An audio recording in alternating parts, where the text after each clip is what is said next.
Hello everyone, কেমন আছো তোমরা সবাই? আজ একটা ছোট্ট গল্প নিয়ে তোমাদের কাছে চলে এসেছি।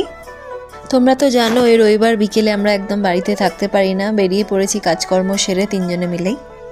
যাবো একটু সোমদেবের অফিসের কাছাকাছি, জায়গাটার নাম হিঞ্জেবাড়ি। আজকে ওয়েদারটা খুব সুন্দর হয়ে আছে, একদম রোদ নেই, হালকা হালকা ঠান্ডা হাওয়া দিচ্ছে, একদম মেঘলা মেঘলা। এসে গেছি সোমদেবের অফিসের কাছাকাছি। আসলে এখানে দুজন পরিচিত ডগি আছে আমার, তাদের সঙ্গে দেখা তো করবোই, আর ঘোড়াটা তো আছেই সঙ্গে।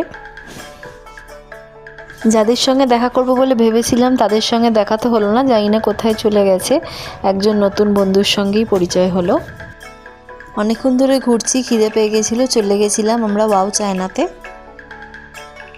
অর্ডার করেছিলাম দুটো কোরিয়ান নুডলস, একটা উইদাউট মাঞ্চুরিয়ান বলস, একটা উইথ মাঞ্চুরিয়ান বলস। খেতে খারাপ ছিল না, বাট একটু স্পাইসি ছিল।